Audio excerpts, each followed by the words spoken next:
Y in the morning, and what a joy it is that you have stuck with us. If you're joining us for the first time, you are on time for the first conversation of the day, and we are talking about real estate investment rules. I know you know a lot about real estate, and some of you maybe have a bad perception, and we're here to debunk that as we tell you, show you some of the ropes, because we have an expert with us here in studio. As I said earlier, we have been joined by Nashon Okoa, who's a construction project manager, and he's also an author, because this book that I'm carrying is one that he has written, and it's the 7 rules of real estate investment. And he's just told me that there's another that is yet to be released this week. Karibu sana Nashan. Thank you, Steph. Glad to have you. Thank you. So where did you acquire all this wealth of knowledge around real estate? Well, I've been around.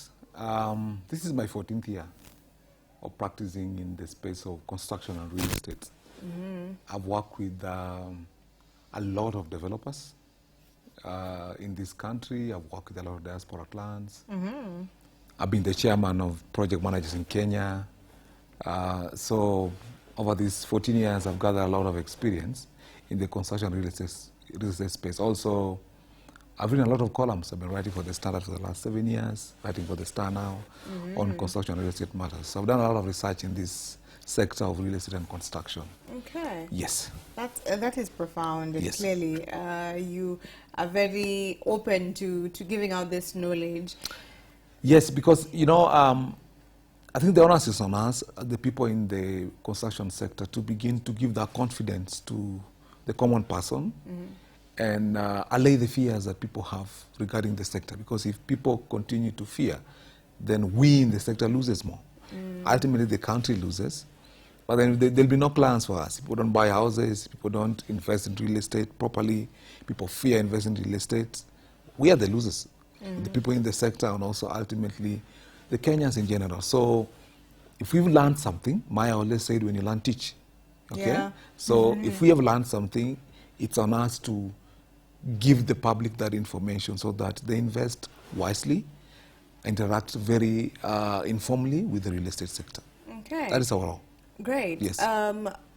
From your experience, do you, and what you've seen, are young people investing in real estate, looking at the people that you have worked with, how would you say that the young people perceive the real estate? Well, I think over the last 10 decades, it's been slow for the young people. I think for a long time, it's been left for, real estate was left for, quote unquote, those who have money. There's been that notion for a long time. But I think lately, say 5 years, 3 years coming back, we're seeing a trend of the young people getting involved in real estate investment. We're seeing a trend of people buying studios for Airbnb kind of things. Young people are now renting Airbnb, renting houses and converting the Airbnb.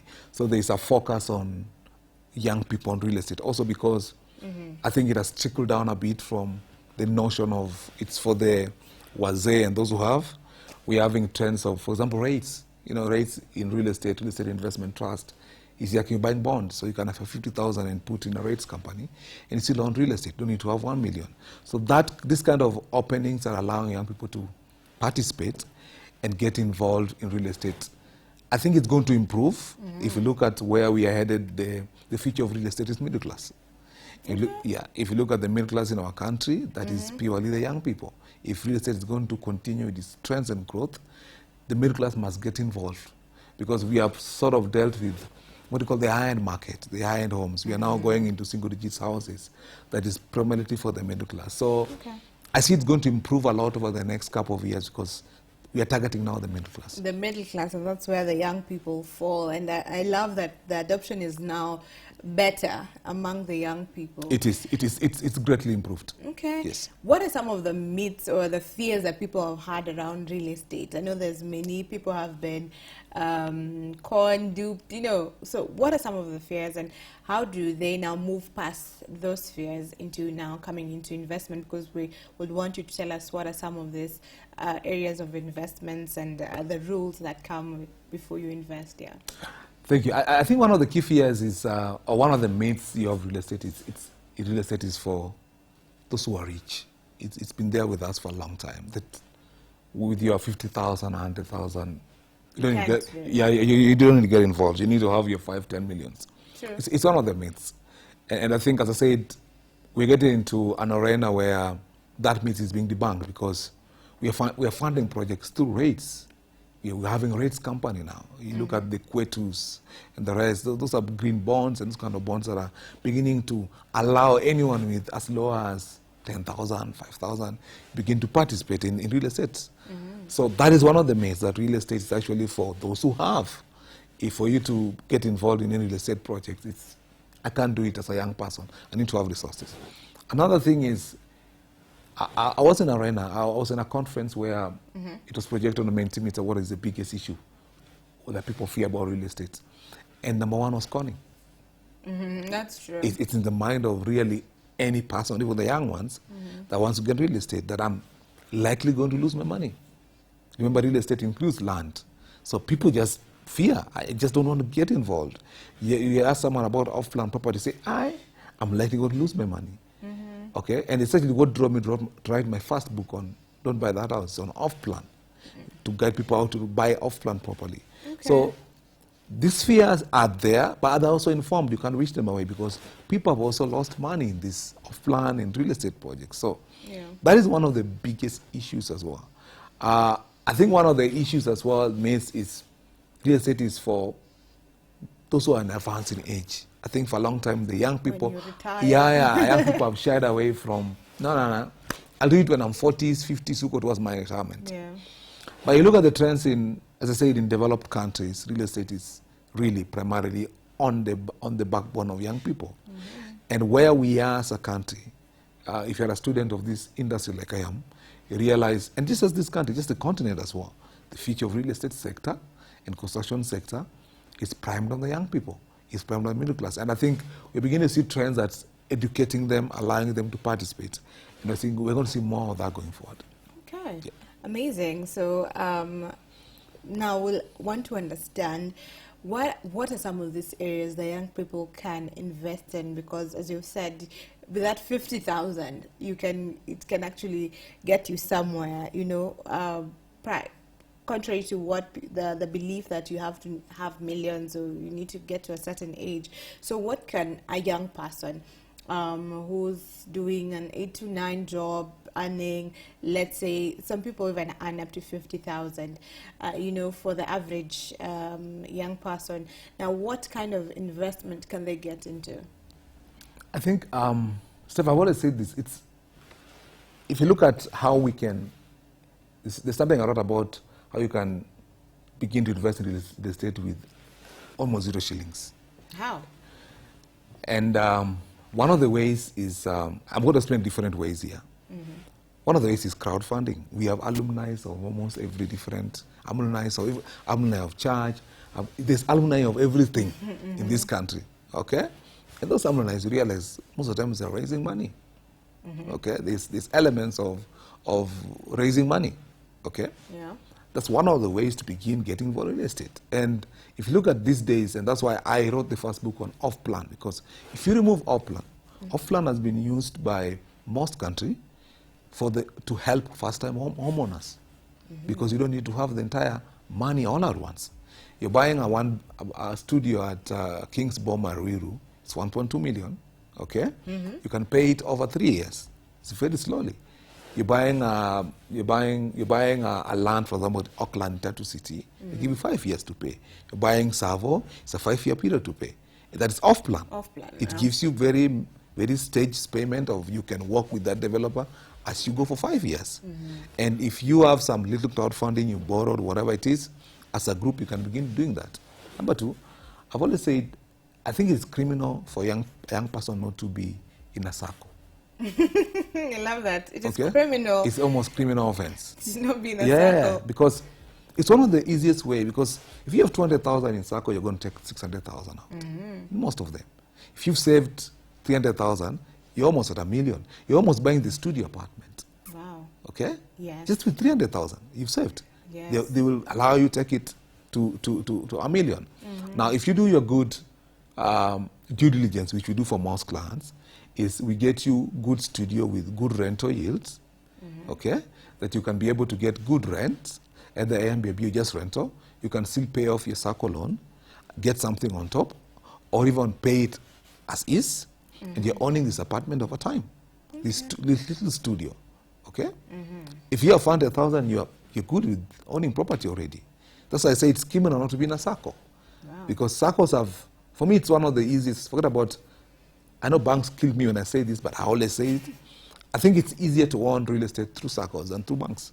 Because of the interest rates that SACCOs charge, it is very little, and also the principle of 3 times what you've saved. Banks don't have it. Whether you have $1 million in a bank, you can't say them, now I have $1 million, give me 3 million. 3 million. They don't give you. But SACCO will.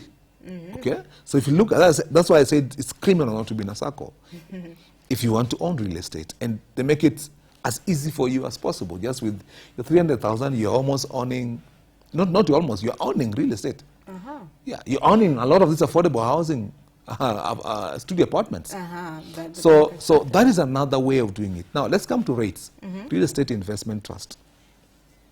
And we have regulations around that under the Capital Markets Authority, Regulations 2013. We have a lot of rates.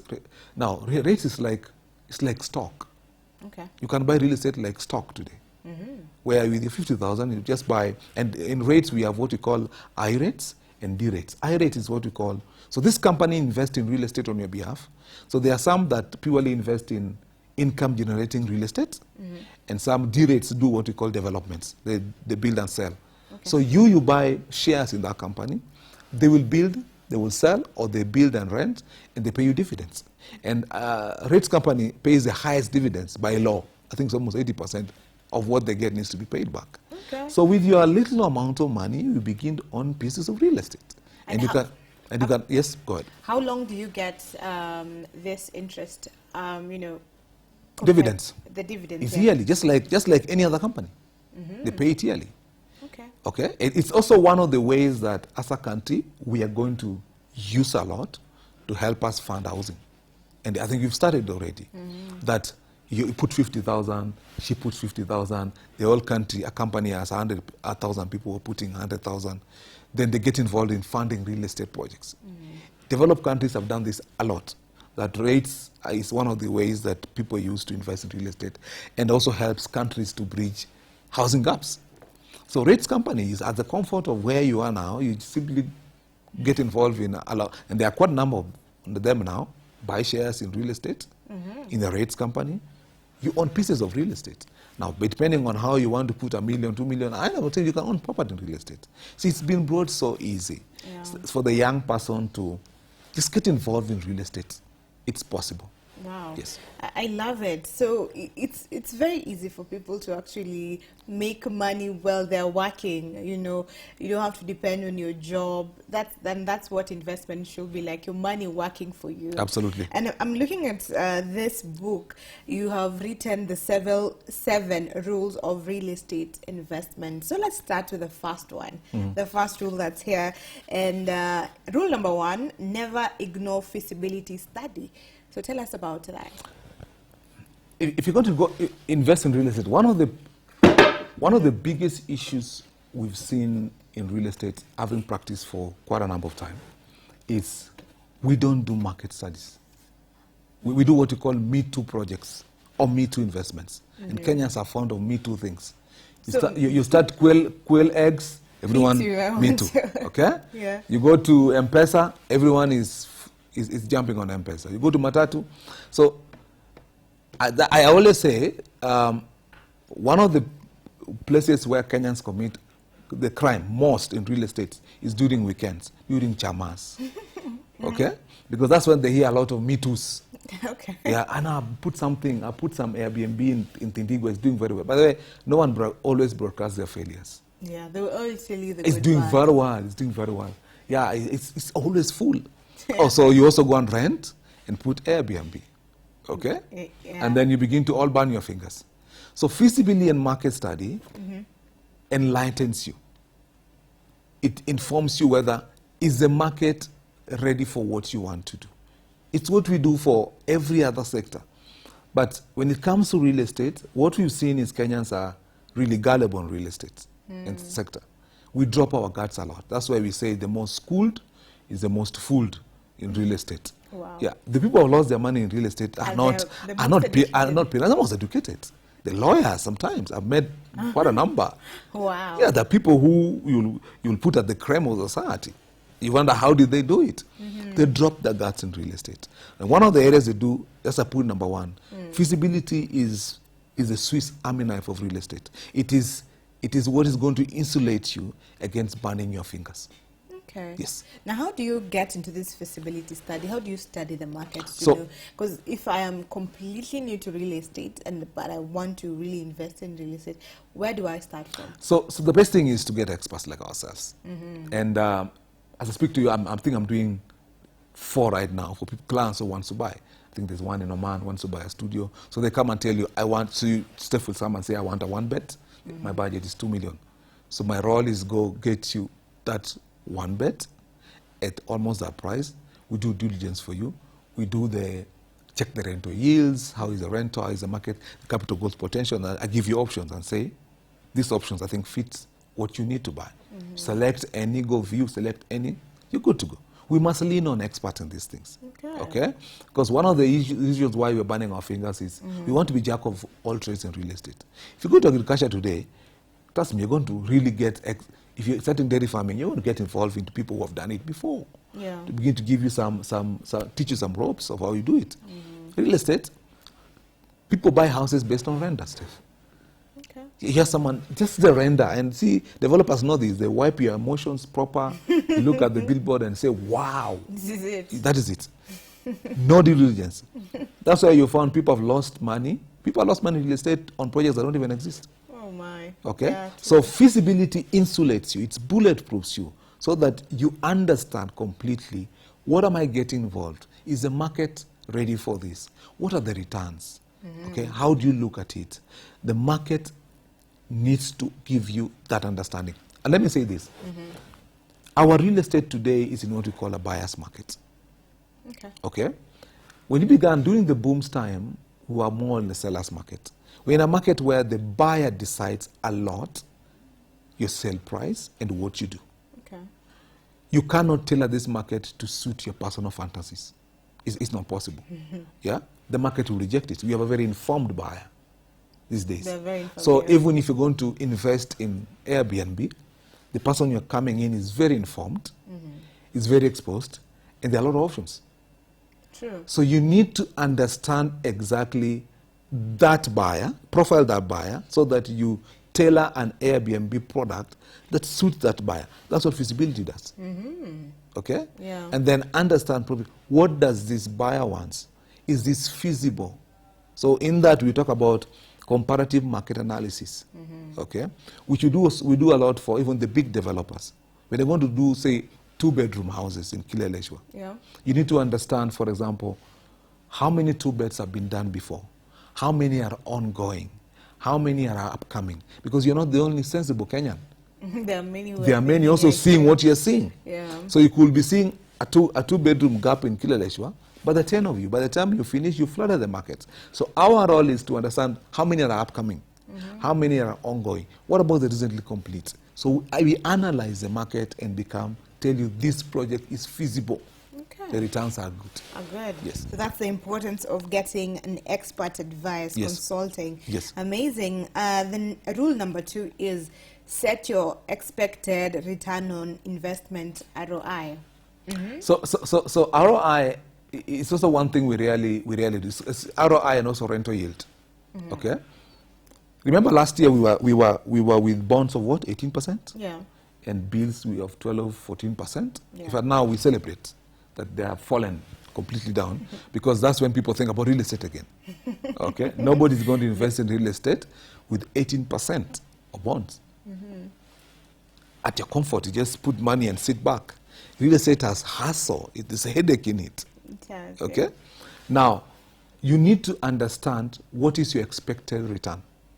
What is your ROI? And in that, I give rules. I said, for me, if you have anything ROI below 15%, not a good investment area for real estate. If it falls below, put your money in T-bills. Okay. Does it make sense? Okay? Because people come with ROI of 11, 10%. Just go fix that money at the bank. Probably negotiate for 9%. Why? Because real estate there's a lot of headache in it. Ah, It needs to give you more. because of the Yeah. work you put in. Right now, it needs to give you more than a bond. Otherwise, why get involved? Okay. You ask yourself, you have 10 million, do you have put in money markets or real estate? And if you're getting a return of 10%, money market probably is 12%, 11%. So it's Or, 11%. or should be at 10%. But this is hassle-free. So setting your expected returns and analyzing returns to understand what is your ROI, what is your rental yield. Like rental yields usually say between 8 and 10% annualized. It's a good rental yield. If you're getting below that, put that money somewhere else. So don't get the headache of Airbnb to get a rental yield of 4%. Come on. It doesn't It make doesn't sense. make sense. So you need to go through that process to understand, if I buy this, What yield this am I getting? what am I getting in Rwaka? What is the yield, yearly yield? And I've given how to calculate those yields that you can do at the comfort of your house to know, okay, this is not good. Let me put this money in money markets. Okay. Yes. And some of the stresses that you're saying are in real estate for those that maybe do not get it. I'm imagining if someone owns an Airbnb that you're furnishing the house. There's the security issue Management. and management, Yeah. Yes. all that. It's even the hassle of just getting the client. Even getting the client, you have It's to an hassle. advertise, you have to do all Absolutely. that. It's a whole Absolutely. business. Yes. So you have to get a return from it. You need if to. You're getting into You need it. to. You need to. So that it tells you. Remember, real estate is one of the safest investments. That's why I always say, every living person must have it into their investment portfolio. It's one of the safest. That's what Forbes says, and it's the safest. Why safest? If you do this exercise properly and set your Airbnb properly, you just sit back and earn good returns, more than bills, more than bonds, more than money market, anything. Okay. The only thing, it has rules you need to follow. Most of the times, don't follow rules. So once you follow the And rules, you go to remember, if you do it properly as well, you get a good area with what you call good capital growth potential. Real estate value increases. Okay? So if you buy an apartment at 2 million, in 5 years, it's almost doubled. If you buy it with good capital, good potential, for us, we'll help you. This area is an highway coming, because we have those data, what's happening in each and every area. So this area has very good capital, good potential. So not just the rent, but also you can almost double your house price. Okay, that is very profound. So set your expected ROI. And then rule number 3, be ruthless with due diligence. Due diligence. Yeah. The two most important words in real estate is due diligence. Due diligence. Yeah, nothing else. Nothing towers more than those two words. It is where we fall short a lot. It is where the most schooled becomes the most fooled. It is where we drop our guards Down. all the time. Okay? Yeah. Kenyans are perpetually in a hurry to buy real estate. Don't be in a They hurry. don't be in a hurry. This country is not full.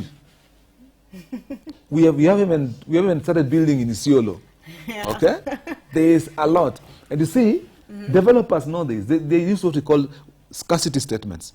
Scarcity statements will store stuff, but this is the only house remaining. There's someone coming in the afternoon. So you better sign the letter of offer. Yeah, it is the only one with that view. You have that pressure. Yeah, we call them scarcity statements. That's what they know. And by there's no one coming to buy this house in the afternoon. It's just you. It is you, and you're being pressured to. Don't do proper due diligence. Take your time. If you do due diligence and you find by the time you come back it is gone, no problem. fine. Look for another one. There's so many. So don't be in a hurry. I have clients who say, Nation, this thing is going. I say, there's no way it is going. And if it goes, we'll get another one. Don't be in a hurry. And in that point, you realize there's some red flags that are popping up. I've met so many buyers that have lost money with their tears. And they will always tell you, I had a hunch something was off with this property. So what happened? Why were you in a hurry? Because they those telltales that you can see that things are off. I do diligence a lot for buyers. Okay. And I've told buyers, it's also the reason why my first book is called Don't Buy That House. It was a constant answer I gave so many buyers. Don't buy that house. So for me, if All boxes must be ticked, not some. All of them. If that's the rule of real estate. Do not compromise. No, if the title is still not transferred to the owner, say we're in progress of transferring the title, tell them I'll come back when you're done.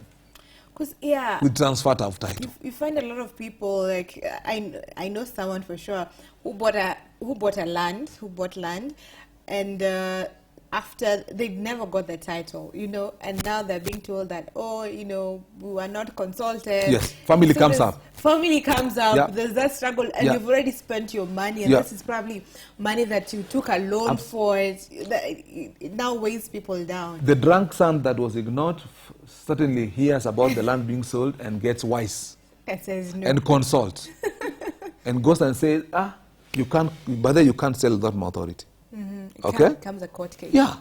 And I know of buyers on 9 years of waiting for property. Family disputes. So my rule is always this. The person whose name is on the sale agreement that name must be on the title. If those two are not the same, walk out of it. If they're in the process of transferring, no problem, my brother or sister, I'll come back when you're done. Simple. Because that is where it starts. Okay, no, we are almost done. We're just waiting for the signature of registered lands. 4 years down the line. Still Signature has been waited. And you borrowed. Yeah. I know people who have borrowed, have taken mortgage, or borrowed to buy property. Then 5 years down the line, they're paying the loan, they're paying rent. Yeah. Yeah. It's Yeah. very So due diligence is fundamental, especially on land. And I always say, due diligence on land is not a search at lands office. It's not enough. That one used to do 20 years ago. Oh. When we had not, we had our con game it's so top notch. So 20 years ago, you do a search at lands, and then you come back and say, so. It's fine. Search is just one of the processes. It's a lot. Talk to the local border, the local drunkard who tells you a lot of stories about land. The local chief will give you everything. So you have to do more. Okay. That's why I said real estate is a hassle. It is a hassle. Right. Make sure you have an eye for it. And then never compromise on location. And you have insisted on that. Never. Yeah. The three most, we say, location is like a keys for real estate. It all depends on where you do it. So where you put your real estate, and it's a priming based on as well on capital growth potential. Okay? You want to buy real estate in a location with good capital growth potential. You don't want to buy real estate in a location where 10 years on the line, you see the same price. There's no appreciation, nothing. And it's a possibility, a real possibility. Okay. Or location with security issues. Yeah, so you've taken mortgage, bought a property, you've been visited thrice, you're now moving out. Looking to sell again, which you can't because you're on mortgage. Oh. Okay? So there are certain things you have to look out for in location. By the way, we always say, when you're going to see a good location, you need to see a location best for your use when it is at its worst. A location best for your use when it's at its worst. Yes. For example, we always say, don't go to visit a location at 10 p.m., at 10 a.m. Go at 4 p.m. Okay. When kids are out of school, that rush, that traffic jam. Go when it is raining like this. So that you know Okay? if it's flooding. If you go to location at 10, it's so serene. You're like, wow, it's paradise for me.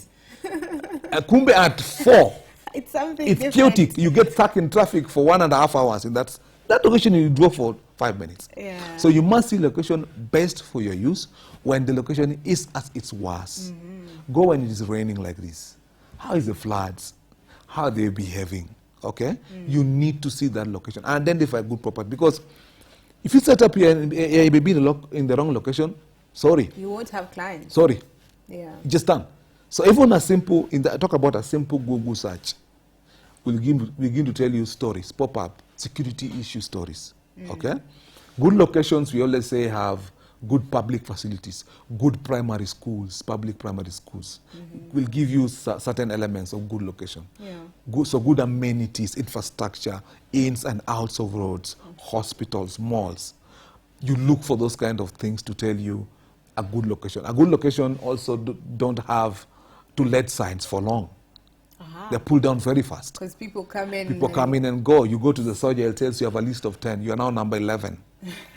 Okay, for this property. So good locations. So take your time on a Saturday, go drive through, see, go again next week. To let sign is gone. It tells you something. That house you saw is already gone. So location is everything about real estate.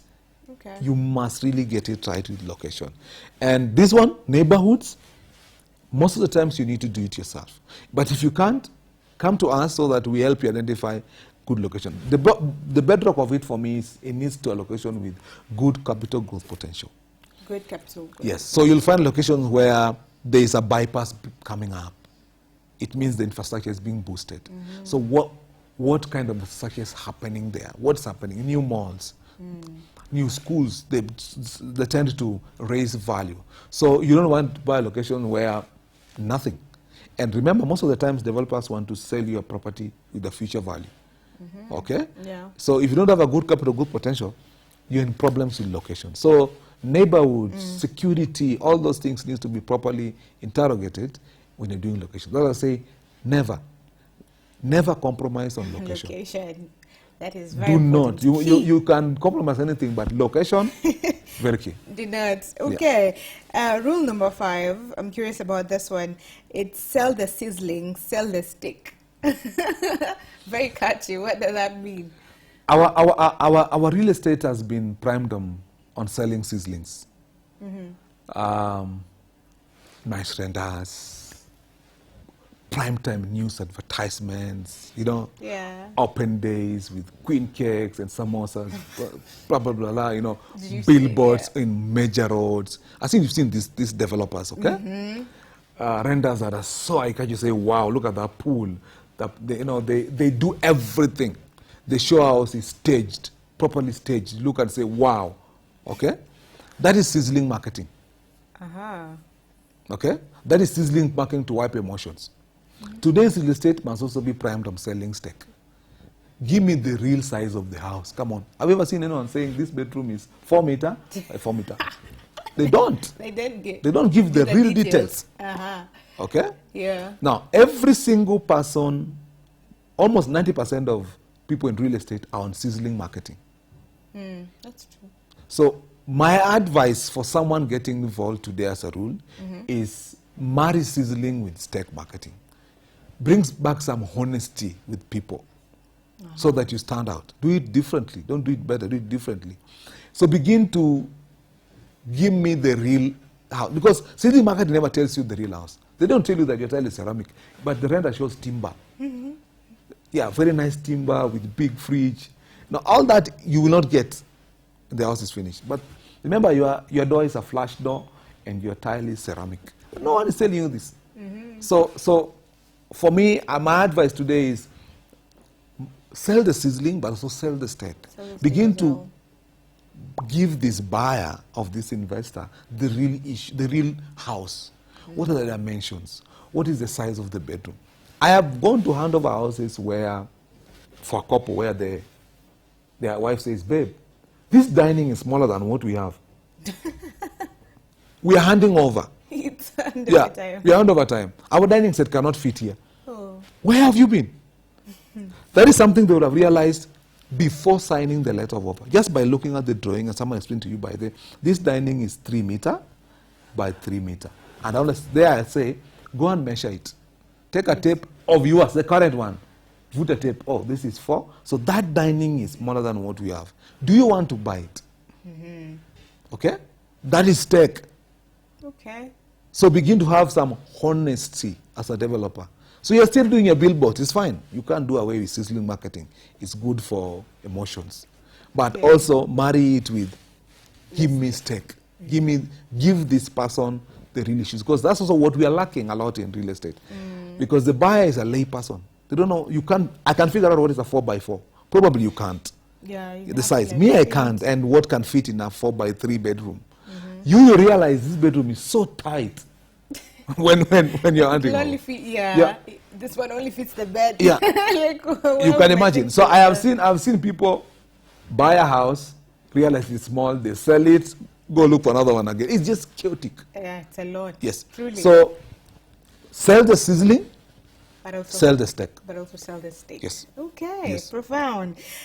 Rule number 6, leverage on reputable and experienced project team. Yeah, that is also why our buildings are collapsing. You know, we have an alacrity, a penchant for shortcuts. It's inherent in us as Kenyans. We love shortcuts, and if there's Quick money. anything construction hates, it's shortcuts. Remember, nobody gets away with shortcuts in construction. It doesn't matter whether you're king or you're the pauper or the beggar in the village. Anyone who does a shortcut will be punished, and not in quantum. It will be all at once. Whoa. Now, reputable consultants for an investor, if you bought a house, get a reputable interior designer. There's a lot of decorators around calling themselves interior designers. Yeah. Leverage on good architects. Kenya National Bureau of Standards released the housing survey this year. I think in February or somewhere. And it's shocking. Majority of Kenya, almost 80% of Kenyans do not use professionals. They just get someone. Yes, they get the quacks. And they have this notion that they're expensive. Of course, we are not cheap. Why would you do all those things and then become cheap, for heaven's sake? Wow.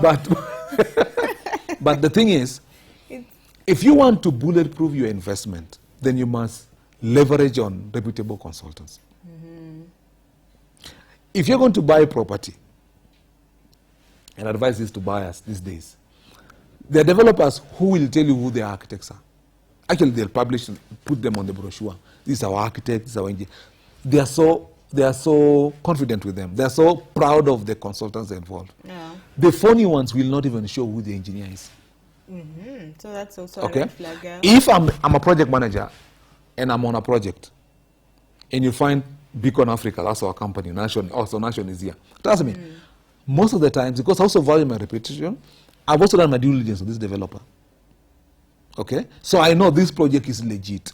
That's why I say there are certain consultants you see on a project, they give you comfort that this project is legit. Because they have also done their work. Yeah, rest assured it's legit. Because you will never find me a developer who cons people will come to me. Because I will interrogate whether do your finance, how you finance this project. We not started work. I want to understand your finance model. Oh, this one is not serious. I'm not getting involved. Wow. But if you find me on a project, you'll find that that project is legit. We interrogated, we work with this person. The person has spent their money already. So reputable consultants bulletproofs you a lot. They bulletproofs you a lot. Even when you are building your own house. That is one of the problems when you're building houses, even in the village. That's why our village houses are all cracking. Yeah? True. Everywhere. We are a repairing nation. Repairs every time. After rain, repairs. Yeah. So leverage on reputable registered consultants. The law requires that if you're going to build, you must use a registered architect, registered engineers, quantity surveyor, registered contractor. The law requires that. That those consultants must have licenses under their professional boards. But we don't. We get the quack, then we go approve, and also part of why our houses are collapsing. So it costs you in the long run. So It does. It does. In fact, let me tell you, people think experienced consultants are expensive, but they'll save you money. For example, they'll give a very lean structure. The other one is not. So if you're doing a foundation, this one, experienced one, so you pay slightly more, but they're going to save you a lot in construction. They give you lean structure, so you use less steel or less concrete. The other one will just throw in the structure. So you think you're paying less, but ultimately you're paying more. You're paying more. 100%. In the long run. That makes a lot of sense. Yes. Okay. And the final rule here is professionalize management of projects. It's a big problem in our country. We manage projects through uncles, right? Yeah, especially for those that are abroad. Like someone is... Precisely. I met a diaspora lady from Sweden, she was building a structure, very big, I would say minimum, okay? Sent 141. When she came, it was nothing. Oh, no. She paid someone, at that time I was chair of project manager, so she looked for me because the person who contacted was a project manager. Wow. So all the money gone. I've seen people with the anchors as the key experts advising them, and it's a river of tears for most people. Yeah. So we need to professionalize how we manage projects. Also, it's good for the country that a project must finish within a certain budget and a certain time, and get the quality. Okay.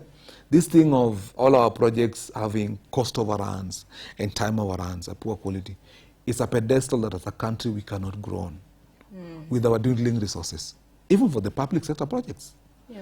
That we have limited resources. When you say a road is 1 year, it needs to take 1 year, and it needs to take 100 million.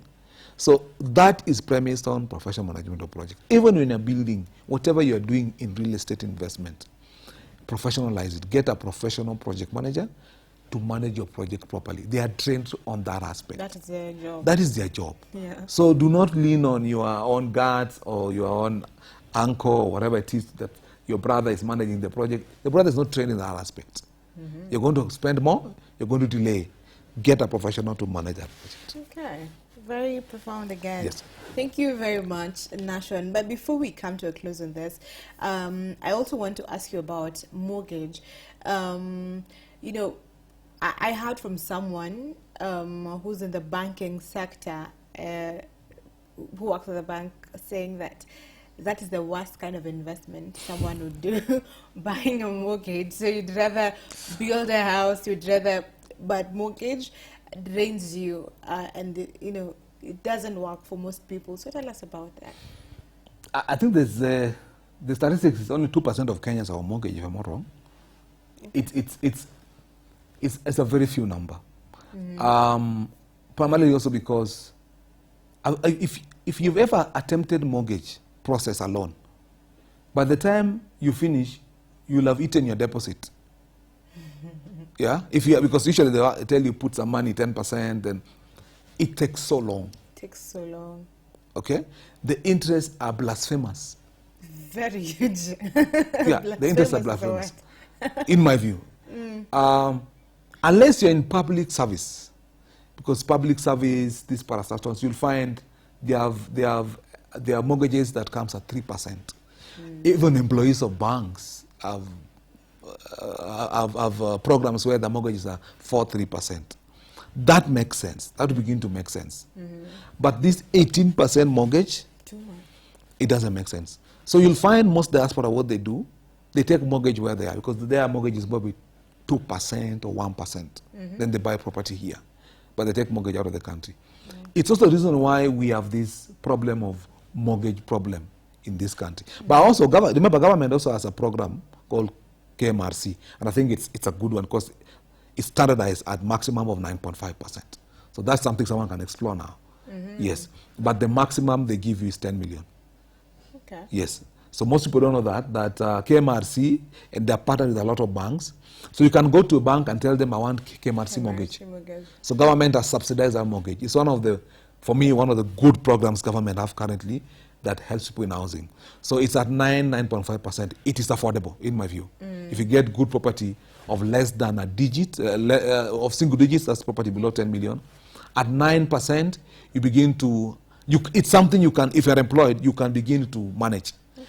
But 18%, no way. That's why you'll be told it's a bad investment. But for me, yes, for me it begins to fall at single digits interest prices. And KMRC is doing that, government is doing that through KMRC. It makes sense. Also, that is why in most developed countries, people use mortgage a lot because interest is affordable. But our blasphemous interest, no. Make it hard for Kenyans. Make it very hard, do yes, it. yes. Lastly, what about the government housing projects? Now, for people who don't understand how it works, how you can invest in that area, tell us. Steph, this one you're fixing me. I have strong opinions about affordable housing.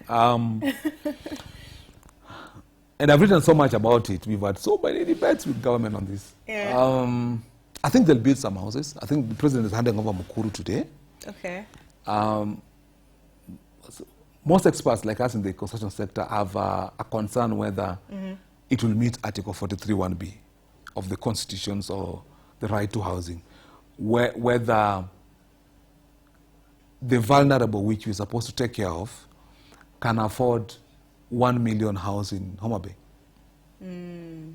Because the constitution was for, not, the right to housing under Article 43(1)(b) was not for you. You can rent a good bed sitter or one bed or two beds. Yeah. It's for the slum person. It's for the person really at the bottom of the housing triangle. Yeah. Now, for me, the sale prices is still not something that person can afford to get. Okay. If you look at the spectrum of housing across our country. So we need a different program that really will address our person. These ones, we will pick them. You and I who can get some 1 million, we will pick them. We'll get them. But will we really, the person down to the barrel that's supposed to be looked at under Article 43(1)(b), that is our major concern, because housing was to be, in the right to housing, it's supposed to be addressed to the person in the slums, not the middle class who can afford a bed sitter, good one with good housing, with good water and lighting, is in a better position. It was for down. So that is our major concern. But I think the houses are affordable if you look at the middle class backwards or middle class upwards. If you look at those prices, it's something you can get a mortgage, KMRC actually. Yeah, if one bed is at 2 million, KMRC at 9%, even the mortgage is going, you'll get it. You'll pay a deposit of what, 10%, which is 90,000 or 180 KMRC, you begin to own. But will we address The Article 43(1)(b)? 43. That is our major concern. Okay. Yes. All right. So we hope that the government will make that clear. Or We something will be hope done. so. Remember, we are 8 years into it, so if you started from Uhuru. Yeah. So, okay. All right. Thank you very much, Nation, once again Thank for you. the words of wisdom and knowledge around this particular area. I'm sure many people have gotten insights. I have. Thank you very much. We hope to have you again to continue this conversation. Looking forward, Seth. All right. Where can people get you on your platforms? I'm on all platforms. Just search Okoa Nation Okoa, TikTok, Twitter, LinkedIn, Facebook, Even TikTok. Instagram. Yeah. You have to be. I'm You a have to be there. I'm a millennial, so you have to be there. That is the future of all these things is digital. So you have to be on those platforms. So I'm on all platforms. Okay. Yeah. So But also the book are at Nuria Bookstore. For diaspora, they are on Amazon. So you can get them there. Yeah. All right. Awesome. Thank you once again. So we were talking about real estate investment rules, and particularly the 7 rules that Nation has captured in his book, and you can get it at Nuria Bookstore or Amazon, the 7 rules of real estate investment. I hope you have been enlightened on this area and that you can invest with as little as you have. Just step out there and make a living out of yourself, because we are the young people and this is for us.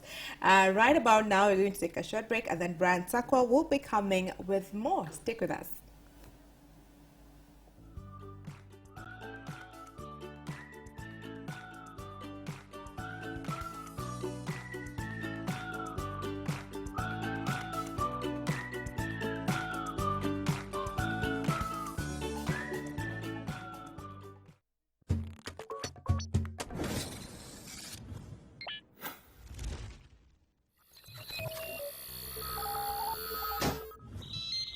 Y254.